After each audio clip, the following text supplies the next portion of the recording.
macro topics regarding the economy and also the markets, and we break them down. And today we have JC Parets with us. Very excited to see you. You are the founder of allstarcharts.com. I engage with you all the time on Twitter, and I got to start with the volatility in the markets and just how you're seeing things in general. Investors have been completely whipsawed this year in so many different directions, and how are you seeing the market right now from 30,000 feet up? Well, here we are ending June, right? So the first half of the year, it's been one of the worst years for a 60-40 portfolio like ever, because you have both stocks and bonds acting poorly this year. With respects to volatility, with volatility comes opportunity depending on your time horizon and your risk tolerance and your overall objectives. And that's going to be different for everyone. So for some people are like, oh, they don't like volatility maybe. Maybe they have a longer term horizon volatility. They think it's not good for them. Other people thrive, right? Investors thrive, particularly premium sellers, right? If you've been in the game of selling premium, which is advantageous in higher volatility environments, particularly in range-bound environments where we have a lot of them, you're a big winner. A lot of traders are getting chopped up. You hear about it all the time. There are other traders on the other side of those trades selling premium to you. So when you're getting chopped up and you're seeing that decay in your premium, there's somebody else making money on the other side of those trades. And we like to do that in this environment. So it really all comes down to the first thing we want to do is identify what type of market environment are we in, and then try to figure out which tools and strategies to implement in that environment. So what do we know? 31 consecutive weeks where we had more stocks making new lows than new highs. Guess what? In bull markets, you see the opposite of that, right? You need more stocks making new highs than new lows for the market to go up. That's just math. And we don't have that. So until we have that, it's hard to make an argument structurally for a sustained uptrend in bull markets. I mean, granted, those things tend to start before we see the expansion in new highs, no doubt. And we might have already seen that. I don't know. But I think we're going to need to see confirmation that more stocks are making new highs than new lows. That's the bottom line. We haven't seen that yet. No, and all good points. And I think it just highlights the fact that we are in a different market environment that a lot of traders, in fact, most of the people, even the professionals I know, haven't seen an environment like this in their lifetime. And not only that, they haven't seen a reorientation around their portfolios necessary in the kind of execution and just wholesale change in thinking that we're seeing right now. And I think part of that has to do with the trend. We've had a 40-year downtrend in interest rates that seems to be at least bottoming or reversing now. We got a lower high above 3% in the 10-year. And if everything's changing, if you had a situation where something has been the same and you had momentum for 40 years and then it changes, it's going to take a while for investors to realize what the next step is. No question. Now, let's remember, there's no evidence at all that we've seen that structural change in the direction of interest rates. We don't know that. Everybody seems to be sure of that. Everybody keeps telling me that, but there's really no evidence of that yet. We argue that we're probably we've been in a sideways range in interest rates in a potentially bottoming process. No doubt about it, but those trends are still down. Let's remember also, when you look at 5 and 10-year break evens, they peaked back in April, right? Inflation expectations.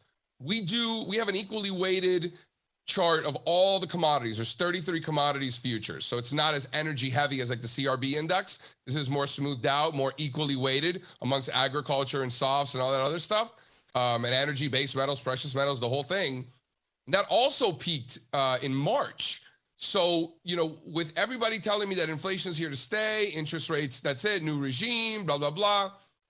We're seeing evidence that suggests the opposite is true, at least for now. So those are things that we're monitoring, no doubt about it. And then let's remember what these growth stocks have essentially been a bond trade. As interest rates have skyrocketed higher, that's put a lot of pressure on those growth stocks, those long duration stocks, so to speak. So now that we've seen some sort of bond market stability, the pressure on those growth stocks has eased, maybe only temporarily, and then bonds roll over, and then you're right, and so is everybody else, and inflation's here, and interest rates skyrocket. That's probably going to put a lot of pressure on those growth stocks, renewed pressure. But what's really interesting is that when you go way out on the risk curve, way out on those long duration, somewhere like Chinese internet peaked in bottomed in March and is up 50% off its lows.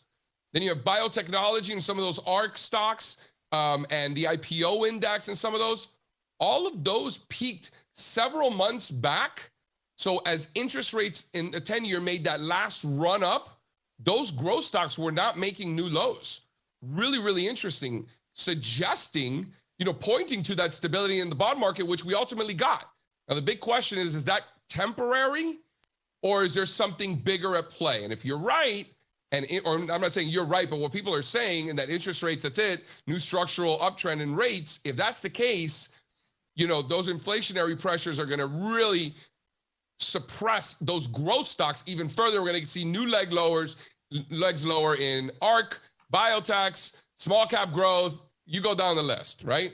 And this whole Chinese internet relative strength is a mirage, right? I think that's how sort of it plays out. So I think it's going to come down to stability in the bond market. $120 trillion market, probably less now, maybe more like 115, but still, it's a lot. Yeah, it's one of the biggest and most liquid markets in the world. And the problem is that the Fed is reining in its balance sheet, and there's not a lot of cash out there to absorb all the bonds that are coming in. So, and plus it's summer. There's not a lot of liquidity in the markets anyway. And I want to play a clip here. This is Philadelphia Fed President Patrick Harker, joined Yahoo Finance quite recently, last week, I believe, and just talking about how he's approaching these FOMC meetings, where now we're expecting another 75 potential basis point hike in July. Where I think we need to go. I think we have to put this in a broader perspective. I think we need to get to neutral. My estimate of neutral is 2.5% quickly, but not, we don't have to overdo it. We don't have to rush too quickly, but we need to get there soon. And then end the year above neutral. It's somewhere above 3% in a restrictive stance of policy to start to bring and continue to bring demand down. So in terms of the 75 basis point increase, that helps us get to that neutral stance. And we'll see how the data evolve over the next couple of weeks, the next couple of months, to see how much more we need to do and when we need to do it. I know where we want to go, which is above 3% by year end. We'll just let the data dictate how we get there. The Fed here. My biggest takeaway, I say that tongue in cheek, I know you don't, but I mean, everything depends on how the Fed is going to interpret the latest economic data, because they did a hard pivot before the last Fed meeting. When they raised 75 basis points, they were going to raise 50. Then we had some data come out, some hot inflation print, consumer sentiment at a record low, I believe. And they came out and they leaked a story, 75 basis points is coming. My point is they don't know what they're going to do in July. They're going to be data dependent. So what is everybody else doing in the meantime? They're trying to run with whatever data we get, and we get PCE, I believe, next week or very soon. We're going to get CPI before the next one, and these are the reports that have been sending the market down. I'm just wondering, when you have so many zigs and zags in a market like this, how are you approaching it? Is it just selling those option spread? Listen, for me, with respect to what the Fed's going to do, I mean, you could really see it in the futures market. The futures market was already pricing in those 75 bips 3 days, the week prior to when they actually acted. So, for me, I'm less interested in what the Fed has to say and what people think about the Fed. And just look at what the bond market's pricing in, right? The bond market tends to be pretty smart. They nailed it again. They're actually pricing in rate cuts next year. So, keep that in mind as well. So, for me, I like looking out further out. I think the 10-year yield, looking at those benchmarks, those benchmark yields, it's not just happening in the United States. I know it's very easy to fall into that, home bias trap of the United States, but interest rates have been going up all over the world. Inflationary pressures are showing up all over the world. It's not just a United States thing. So I think that's something to keep in mind. And you're seeing it in other areas, right? Now, how do we execute? How do we take advantage, right? I think that comes back down to identifying, number one, what type of market environment are we in? We know we're not in a bull market. We know that. 31 consecutive weeks where more stocks are making new lows and new highs, right? The average stock on the NASDAQ's down like 43%, right? The average stock on the New York Stock Exchange is down 36%. You know, I think every single country in the world is down over 20% off its highs. I think all except for like Turkey or something like that. They're all in a huge percentage are in massive corrections. This is a global market. So, okay, so we know those things. So is this the time to be putting money to work and being aggressive, right? Or is this, you know, in terms of directional bias and being like, this is it, new structural bull market yesterday because I said so. You know, I think you need to see more evidence, and I think it comes back to, we talk about the stock market. What did Dow do today? JC, what do you think the S&P is going to do? Blah blah blah. Right? That's great, but at the end of the day, it's a market of stocks. It's you want to weigh the evidence and look at what the components of the market are doing.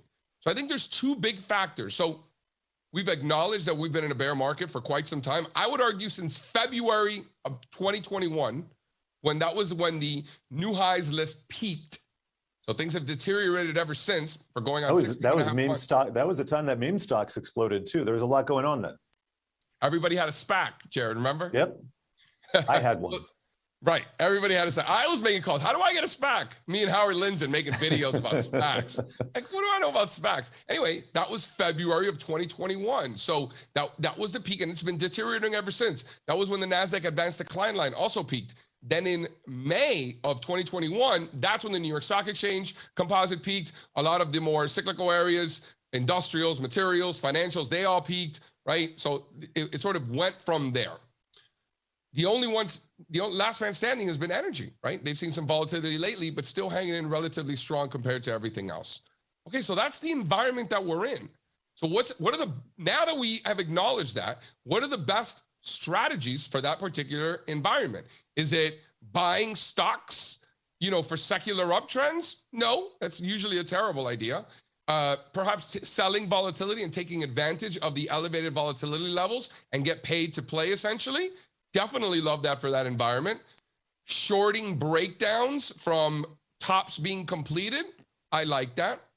Also, this is the best time in the world to look for relative strength. When there's pressure and everything else, where's the relative strength? And I would argue in this particular environment to take a look at the leaders in relative strength X energy, right? We get that relative strength in energy. It's been the best trade ever for us for months now, since last year. It's been a monster. Great. Now, when we're looking, this is information now. X energy, where has the relative strength been? Because, you know, what do they say? Like when the tide goes out, you know who's swimming naked or whatever? You know what I'm saying? So you know who's swimming naked? Large cap healthcare. The relative strength has been in large cap healthcare. Last week, we saw new multi-year relative highs in large cap healthcare. And some of these, what's that? And new highs, record highs in Humana, Eli Lilly, Merck, and some other names. And not just small ones, like you said, the big guys too. Bristol Myers. Yep. So, I mean, I think that's one place to look that's showing relative strength. That's what we're looking for in this environment. I can't emphasize this enough.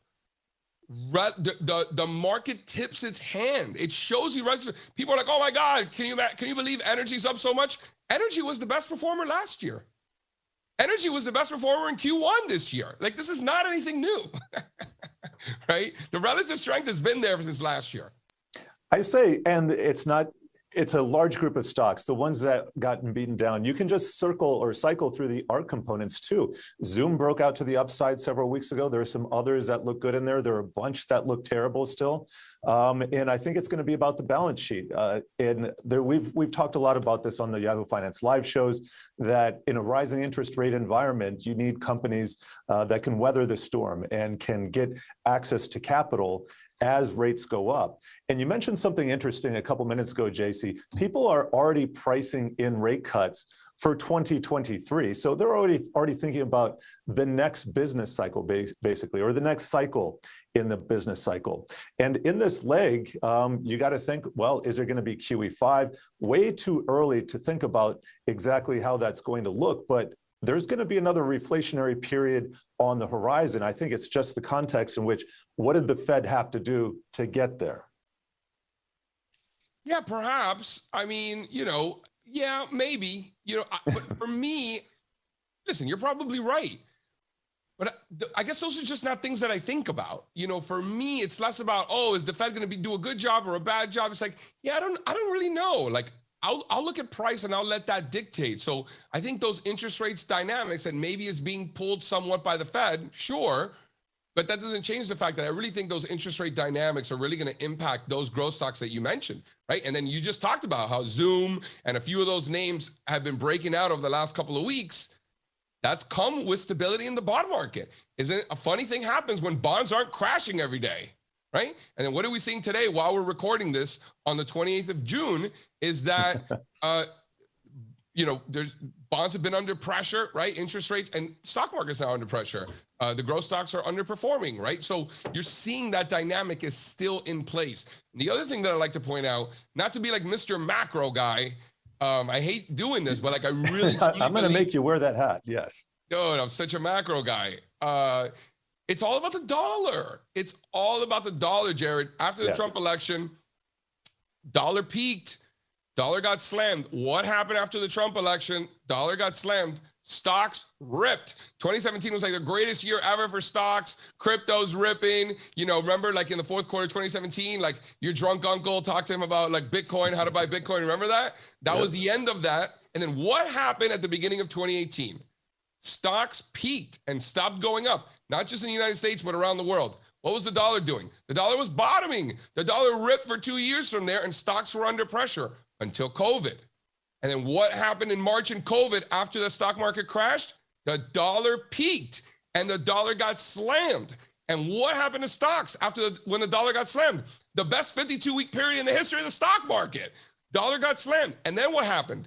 Last spring, the dollar bottomed. And what happened to stocks? They stopped going up. So call me crazy, but I'm going to go with the fact that the dollar is going to be a good heads up as to the next direction of stocks and crypto and risk assets.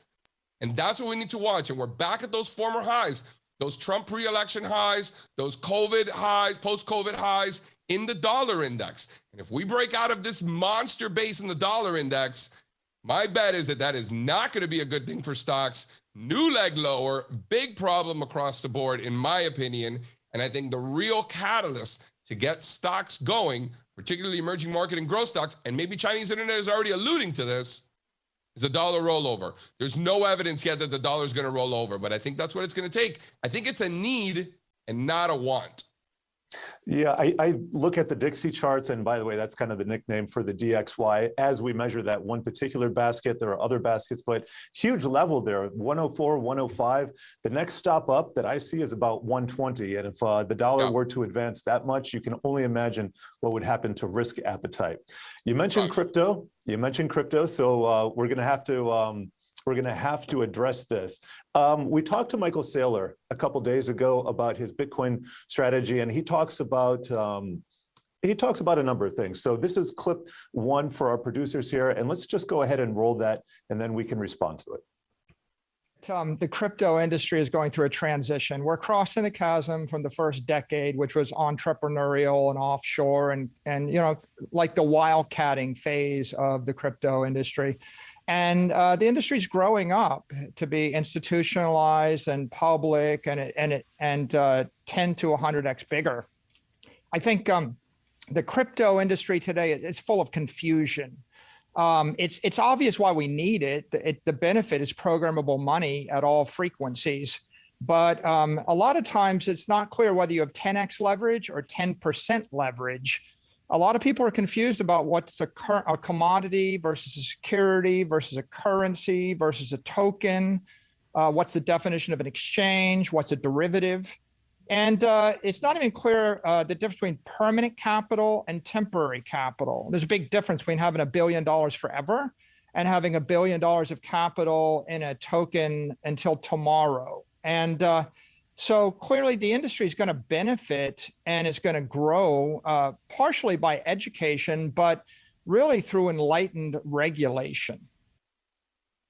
All right. Well, crypto is an absolute mess right now. I can see in my Twitter feed, I follow a number of people, not only on the user side, but also on the development side. Lots of people out of work here. Coinbase laying off 18% of its workforce. looking at the charts, I see lots of people who want, 17,000 to be the bottom in Bitcoin. But if we're in a crypto winter, the last one took a year to bottom, a year to basically consolidate, and then a year to take off and get to new highs. So basically 3 years from high to high, and we're not even a year into this. Just wondering how you're seeing. Oh, and there's a crypto chart you posted recently on Twitter, and this is showing, there you go. This is showing some inflection points to the upside when new financial products come out. And there's an interesting way to short Bitcoin now. The first Bitcoin ETF, ticker BITI, launched about a week ago. And a lot of people said, well, okay, that should be the bottom, but maybe history is saying something different. Yeah, we look at these ETF providers kind of like magazine cover indicators, right? The journalists traditionally do an awesome job at, aggregating consumer sentiment and investor sentiment, right? They're really good at that, to the point where they create a magazine cover. So if you're interested in my whole point is, by the time the journalists finally come to this conclusion, which takes time, and then they take it to, the art designers and get everything approved. It's like a process. So by the time you actually get that on the cover, it's usually pretty late in the cycle, right? That's how it is. The journalists are great at that. That's their job, right? The ETF companies is very similar. They aggregate sort of consumer and investor sentiment, see what investors want. Like, what is it that they want? What vehicle do they want? By the time you get everything approved and it's usually late in the cycle for very similar reasons. So it's sort of like two different parties telling a similar story of how consumers and investors are thinking at any given time. And it's probably not a coincidence that every time one of these futures are launched or something like that, they tend to come at peaks when there is euphoria, and that's what people want. And now when there is extremes in pessimism, what are you getting? You're getting a vehicle to now short it. Where was this a year ago? That is the best explanation of the magazine cover theory, and then tying it to your financial products theory. It makes perfect sense. And I'm going to use that. I'm definitely going to use that. So hats off to you there. I appreciate it. Sticking with Bitcoin, though, and by the way, the reason we're not showing charts here, this is taped. I think JC spilled the beans on that, but we're not showing charts because we're trying to think a big picture here. But when you think about, and you remember the last crypto winter that we had, we peaked in 2017, and I think the price was 20,000, came out all the way down to about 6,000, 6,500.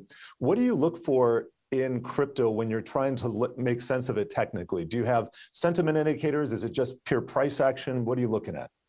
Support and resistance, baby. You know what I'm saying? Yes. If it ain't broke, don't fix it. That's it. Former resistance turns into support. Former support turns into resistance.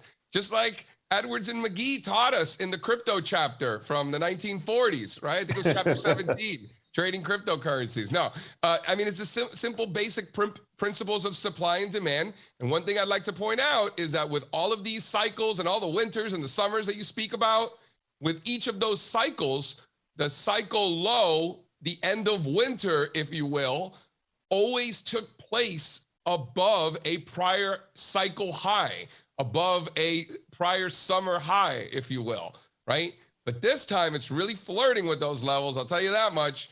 So if we're not above those late 2017 highs in Bitcoin, you can't own it. There's support at zero.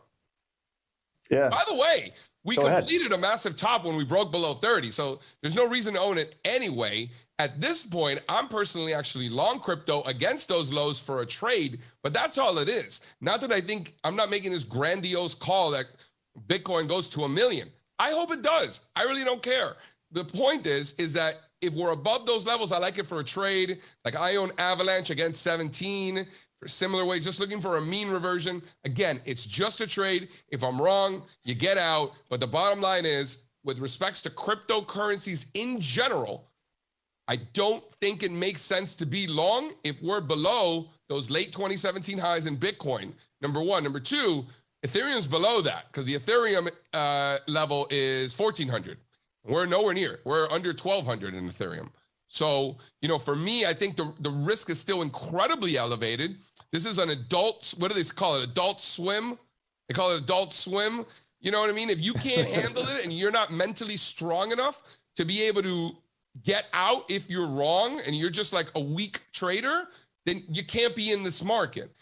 If you have the ability to be like, oh, got it wrong, broke the levels, no big deal, we'll reevaluate. If you have the ability to do that, I think there are opportunities in the current market. But in terms of sentiment and sort of the supplements to price, you know, we look at a lot of the on-chain analytics, you know, seeing what the whales are doing versus the shrimp, sort of that odd lot theory from back in the Merrill Lynch back in the 60s, you know, sort of applying that to today's market. You know, the sentiment indicator that you showed there, like, you know, these things don't necessarily carry a high weighting in our analysis. A lot of it is, you know, just to try to understand the environment is really what it is. These are not, you know, sentiment is not a timing mechanism. I know that chart looks beautiful. Like, oh man, every time they launch something, you take the other side. Like, it's not quite that simple. It's just really to help us understand the environment, and then we let price do its thing. So despite the fact that this ETF launched or what the whales are doing or anything like that, it all comes back down to price. And if Bitcoin's not above those late 2017 highs, you can't own it. And, you know, I still think you're fading 30 on any rallies, personally, for now. And then you're talking a lot about risk management. I just want to kind of stick with that because a lot of, I would say probably most of the new traders who got in because of the stimulus checks, because of whatever reason over the last 2.5 years, they're either underwater or the accounts have been wiped out. And the people who are sticking around want to learn the business. They're having a rough go of it because most people are, quite frankly. How does one, you said something a minute ago. You said, don't take the trade if you can't do something, if you can't respect your stop, if you don't have a plan in the first place. How does one get to that stage? If you're somewhat of a novice when it comes to having to navigate a tricky market and do actual trading as opposed to just passive investing, where do you start? You got to blow up. You got to screw up a whole bunch of times, Jared. There's no other way. You got to do it. That's the only way you're going to learn that's all that matters, right? So most people are just not mentally tough enough. It's just, it's something that is developed over time. Like I have the scars, right? And I have the losses over the years for decades now that this is why I think the way I do. Right? The only thing I'm interested in risk management. How high can Bitcoin go? I don't know. It can go to 1 million. It can go to 10 million. I have no idea. I'm more interested in where I'm wrong. You see what I'm saying? How high can it go? Pick a number, right? That's not the point. Where am I wrong? And where I'm wrong, or where the trade is wrong, it's not so much that I'm wrong. I'm not here to be right. I'm here to make money. The trade is very simple. You can own it or be long crypto, using your vehicle of your choice. Maybe it's an ETF, maybe you own MicroStrategies, maybe you own Avalanche like I do. Pick your vehicle, and if it's an if-then statement, if X is above Y, then you own Z. And if those things are not true, then you don't do anything. You're out. All bets are off. That's it. And what about just in terms of reading material? You have a Twitter account. I would recommend people follow your Twitter account. But in terms of investor education, any great books over the years that you've come across, recommend to new traders that you're mentoring, perhaps? Listen, I'll give you a whole list of books, but you really just got to get your hands dirty, right? The paper trading, that don't work. It's got to be money. It doesn't have to be all your money, but it has to be enough money that it impacts your psychology. That's the point. Right? So you have to actually put real money to work. You got to get your hands dirty. Books, John Murphy, Technical Analysis of Financial Markets. Edwards and McGee, Technical Analysis of Stock Trends.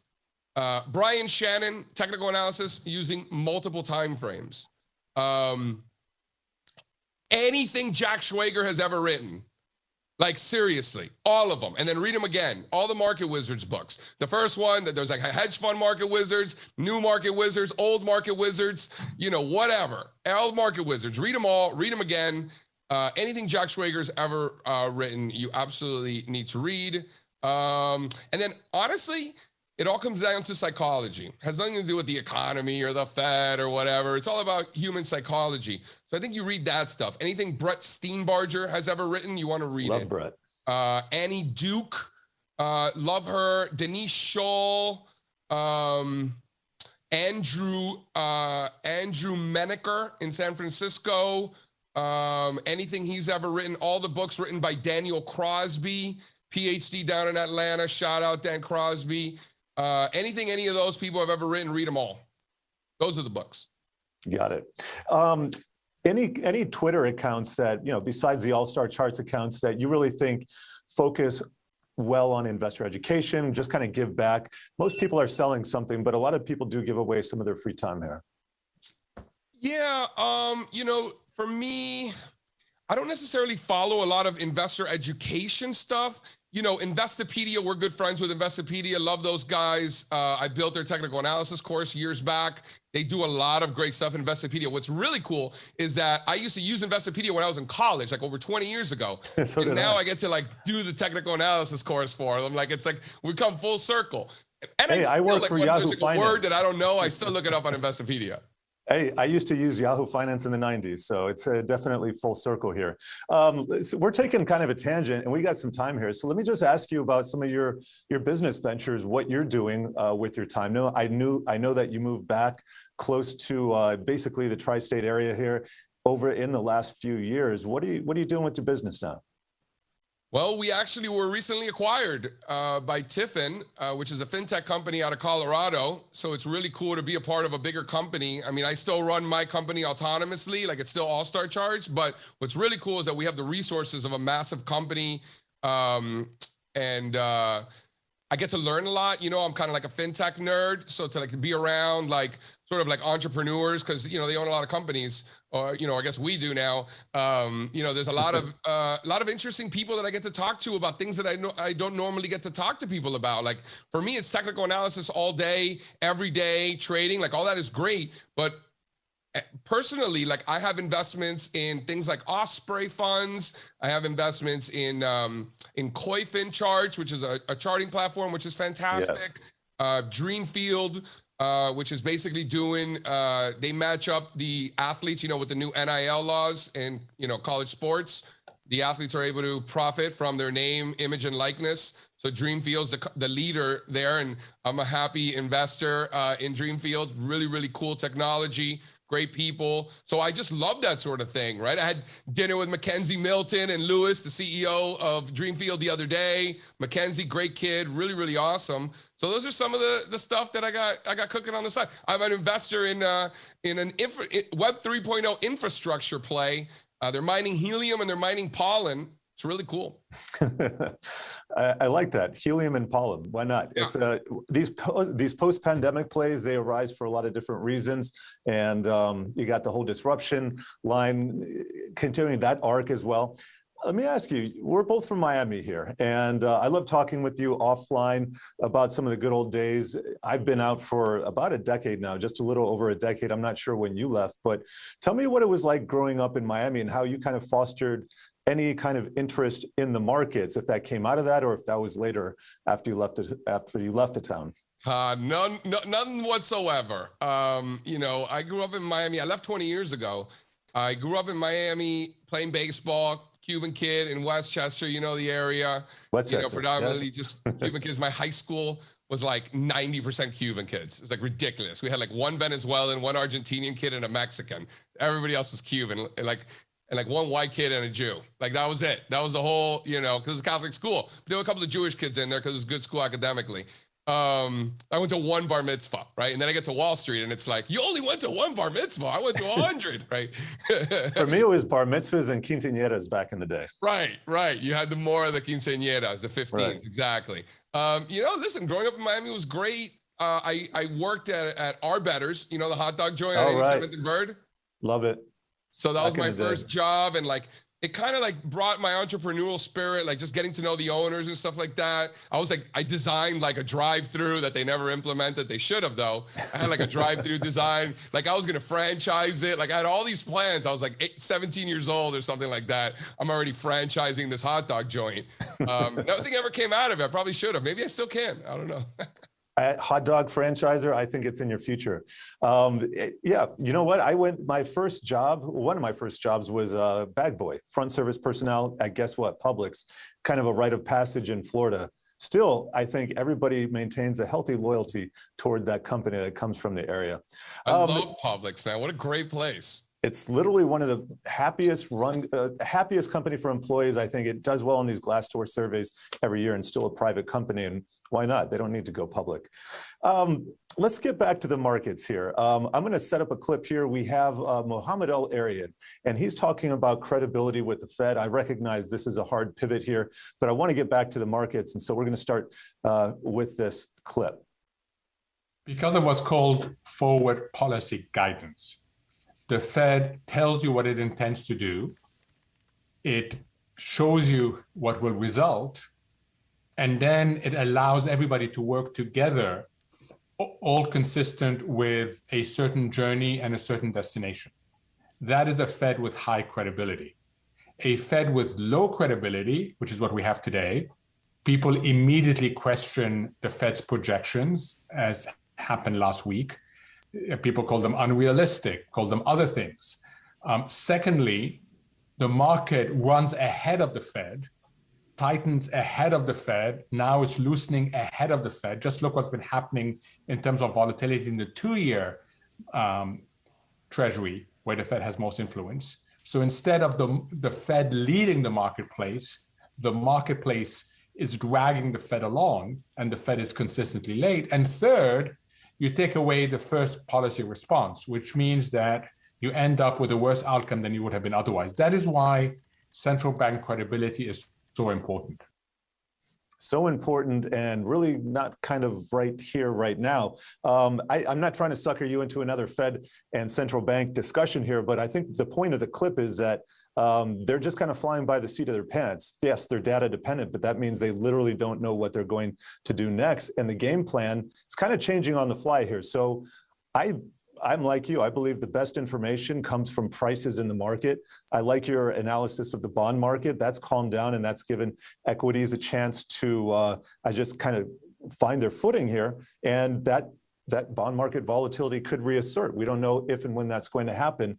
But what do you pay attention to when you're trying to mentor new students or people in your program? What do you tell them to look at, or what do you tell them to shut out? Because I think a lot of people are just glued to the news feeds, and it tends to lead them astray. I mean, I listen to a lot of music. I mean, that's really what it is. When I'm and write, you know, that's really probably the best. And I'm not in the business of giving people advice. Like, I'll tell you what I do, and then you could do whatever you want. But if I had to give advice, I would say listen to a lot of music and write a lot. For different reasons. First of all, when you're writing, it forces you to think through things to the point where you're finally able to put it down on paper. Like, you can't cheat that. You have to really think through things to then write it down. If you have nothing to write about, just start looking through charts. You're going to find something to write about. You know, like, I never have that problem because I look through a million charts. I have too many things to write about. That's my problem.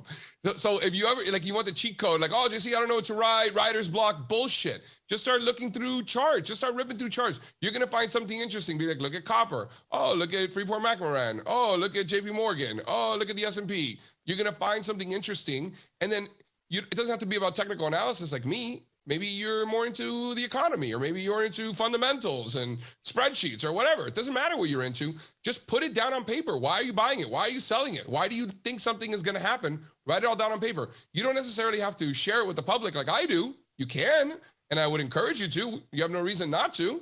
It's great. It's great for the community. But if you don't want to do that and you want to keep it private, that's cool too. Just make sure you're doing it. And then also, listen to music. Why is listening to music so important? Because it prevents you from listening to all the other crap, right? You want to listen to music. You know, when I write, I'm listening to, like, you know, more like beats, you know, like Vegas pool beats, or like, you know, sometimes like jazz, or like something like that. Something without really too many words, because then I start singing along. Like, I can't listen, you know, but if I'm charting and I'm not writing, then I'll listen to like 90s hip hop, or like Kanye, or like Rick Ross, or whatever, you know, because something with words and lyrics, because I'm just charting, I'm not writing. So listen to music. Doesn't matter what kind of music you're listening to. I saw James Taylor last night. He was the man. I saw you tweeted about that. Yes. Yeah. So I listen to all kinds of music, needless to say. That's great. I'll tell a personal story here, and I couldn't agree with you more. I got my start writing, I think it was the beginning of 2008, and I was in a small group of people. It was a small traders group. Eventually became a moderator of it, but I was saying things that didn't make sense in the market. Things had there was a lot of warning signs in 2007. There was kind of a meltdown in August in the quant markets, and then you had Bear Stearns in March of that year start to melt down. And I'll tell you what, I didn't understand what was going on, but I felt the need to write about it and to help kind of coalesce my thoughts and fine tune my thoughts. And after a while, I would say by 2009, I started hitting my stride, got picked up by a couple different places, and that snowballed to the point where I am now. And I don't think that would have happened had it not been for that writing and really just trying to sink my teeth into something that nobody really understood at the time, because I was a trader at the time. I understood certain markets that I followed, but I had no conception of the macro picture. Nobody knew what quantitative easing was in March of 2009 when the Fed was really just snowballing the market with liquidity. And there was an opportunity there, and there's an opportunity now. We're in trying times. A lot of people don't understand what's going in the market. So hey, if you're out there and you're trying to trade, write about it, tweet about it, put your thoughts in order and try to make some sense of things, and then you can evaluate yourself in real time. But I think it brings us to another thing, JC, is that you have to be honest with yourself. As a trader, there's nothing more honest than staring at your P&L at the end of every single day or intraday. You can't deny what's in front of you there. It's kind of like sales. There aren't a lot of other occupations out there where you have to be that honest with yourself. Just wondering your thoughts on this. Yeah, focus on the equity curve. For me, that's the most important thing, which, brings us full circle to risk management and why that's so important. Focus on your equity curve. Make sure your equity curve is going up. The intraday P&L, none of that stuff matters. Trust the process. It's the equity curve chart that you were interested in most. Got it. All right. I want to read a quote here. This is Tony P. He's a macro guy at Goldman Sachs, and he's trying to make sense of these markets. And here's what he's saying. The tectonic plates that underlie macro trading, they're undergoing a deeply fundamental shift. Market participants are struggling to price the tails of the distribution, and this is across multiple asset classes in a constant and cohesive manner. Realized volatility is huge, and I can't decide whether this is a time to be going for the brake or to be going for the gas. And this illustrates to me the difference between institutional and retail traders. And here's where I'm going, is that the institutions, when they're buying, they can't buy into strength. They need to be buying into weakness because they're that big. If they wait until the market moves up, they're just going to rocket it higher and they're not going to be fully invested. The retail trader, like me, I would assume like you, we're not moving individual markets unless we're in a penny stock maybe. We have tremendous opportunity here. People say it's not fair that the big guys get certain advantages. They got high frequency trading algorithms on their side, but the little guys have advantages too. And I think it's important that people are not so quick to blame the market for being rigged for their losses.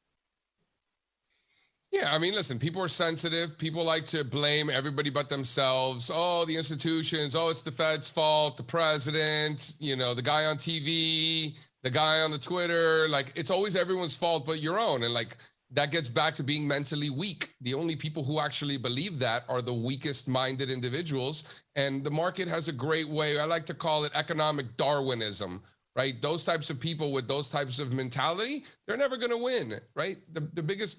Read those Market Wizards books, because it's just an interview with the greatest traders ever. And all they all say is that none of them know anything. It all comes down to risk management. It's all about your own risk management.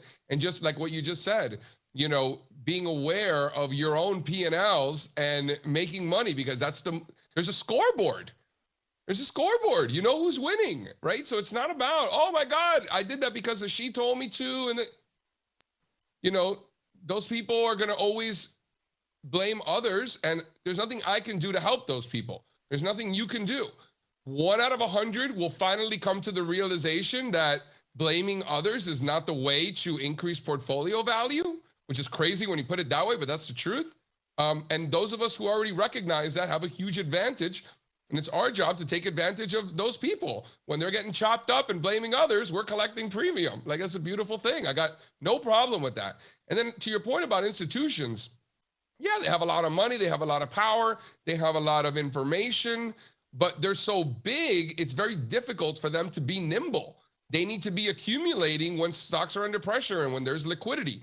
That's the relative strength I was talking about. You've seen all this pressure in all of these stocks, and the healthcare stocks have held up the best. Why? Because there's institutional accumulation. It's just math, right? We could see it. When the tide goes out, right, the whole thing. So, for me, the institutions have it net harder than individual investors. The difference is, by the time you're an institutional investor, you understand how to behave, and blaming others is no way for an institution to behave, right?